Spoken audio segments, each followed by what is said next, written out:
Madurai Mattuthavani Nakkeerar நுழைவாயிலுடைய demolition video, அதை இடித்து தகர்த்த video நேற்றுக்கு இன்டர்நெட்டில் நீங்கள் எல்லாருமே பார்த்துருப்பீங்க. பிப்ரவரி 12ஆம் தேதி புதன்கிழமை நைட்டு இந்த ஒரு இடிபாடை பண்ணியிருந்துருக்குறாங்க. ஸோ இந்த இடிபாட்டில் சிக்கி அந்த இடிபாட்டை பண்ணிக்கிட்டு இருந்த அந்த ஆப்ரேட்டர், அந்த எர்த் மூவிங் மிஷினோட ஆப்ரேட்டர் திரு நாகலிங்கம் அப்படிங்கிறவர் சம்பவ இடத்துல இறந்து போயிருக்காரு. இந்த நியூஸ் எத்தனை பேர் பார்த்தீங்கன்னு தெரியல.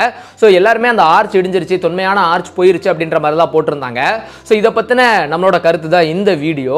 அண்ட் இந்த ஆர்ச் அப்படிங்கிறத பார்த்தீங்கன்னா 1981 எம்ஜிஆர் அவர்கள் நம்ம தமிழ்நாட்டை ரூல் பண்ணிட்டு இருந்த சமயத்தில் தமிழ்நாட்டில் 5ஆம் தமிழ் சங்கம் நடந்திருக்கு, 5ஆம் உலக தமிழ் சங்கம்.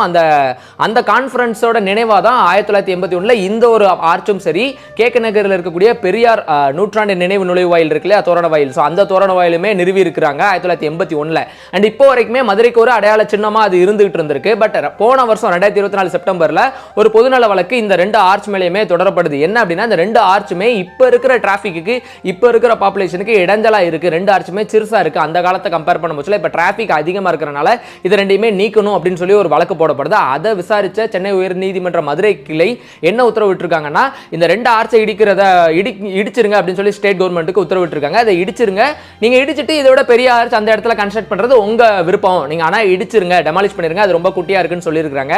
6 மாசத்துக்குள்ள பண்ணணும்னு சொல்லிட்டு அதோட முதல் முயற்சி தான் கான்ட்ராக்ட் விடப்பட்டு இந்த மாட்டுத்தாவணியுடைய நக்கீரர் தோரண நுழைவாயில இடிக்கைக்கான கான்ட்ராக்ட்ல திரு நல்லதம்பி அப்படிங்கிறவர் அந்த கான்ட்ராக்டை எடுத்திருந்திருக்காரு. ஸோ அந்த கான்ட்ராக்ட்ல ஜெயிச்ச அவரு நேற்றுக்கு எர்த் மூவிங் மிஷினோட ஆபரேட்டர் திரு நாகலிங்கம் அப்படிங்கிறவரை அங்க இருந்து அந்த மிஷினை வாடகைக்கு எடுத்து இங்க இடிச்சிருங்க அப்படின்னு சொல்லி அந்த ஈவென்ட் நடந்திருக்கு. நீங்க எல்லாம் வீடியோஸ் பார்த்துருந்துருப்பீங்க. ஸோ அந்த நேரத்தில் அந்த டெமாலிஷன் பண்ண அந்த ஒரு கன்ஸ்ட்ரக்ஷன் அப்படியே அந்த ஆர்ச் அந்த மிஷின் மேலேயே விழுந்து, அந்த ஜேசிபி மேலேயே விழுந்து அந்த ஆபரேட்டர் திரு நாகலிங்கம் அந்த சம்பவ இடத்துல இறந்திருக்காரு. ஸோ முழுக்க அந்த கான்ட்ராக்டரோட அந்த ஒரு சம்பவத்தில் இருந்த எல்லாரோட அலட்சியம் அப்படின்னு நான் சொல்லுவேன். இதில் ஈடுபட்டு இருக்கவங்களுடைய அங்கே உலகத்தில் என்னென்னலாமோ டெமாலிஷன் அவ்வளோ ஈஸியாக பண்ணிட்டு இருக்காங்க. பெரிய கன்ஸ்ட்ரக்ஷன்ஸை ஒரு பட்டனை வச்சு டெமாலிஷ் பண்ணிட்டு இருக்கும்போது, சரி ஓகே நீங்கள் பப்ளிக் பிளேஸில் பண்ணுறீங்க, மொத்தம் அத்தனை பீப்புளை நீங்கள் சுற்றி நிற்க விட்டுருக்கீங்க. இதில் அந்த கான்ட்ராக்டர் நல்லதம்பி அவருமே இன்ஜூரி ஆயிருந்திருக்காரு, ஹெவியாக இன்ஜூரி ஆயிருந்திருக்காரு. ஸோ 2 பேருமே ஜிஹெச்சில் கொண்டு போயிருந்திருக்காங்க. பட் ஒருத்தர் இறந்துட்டாரு. அண்ட் முழுக்க பார்த்தீங்கன்னா அங்கே யாருமே ஹெல்மெட் வியர் பண்ண மாதிரி தெரியல, எல்லாம் சுற்றி நிற்கிறாங்க. ஒரு விழுந்த ஒரு இடிபாட்டில் ஒன்று பறந்து வந்து மேலே பட்டுருச்சுன்னு வைங்க, பவுன்ஸ் ஆகி வந்து ஒரு கல் பட்டுருச்சுன்னு என்ன ஆக முடியும்? எல்லாம் சுற்றி நின்று வீடியோ எடுத்துக்கிட்டு இருக்காங்க.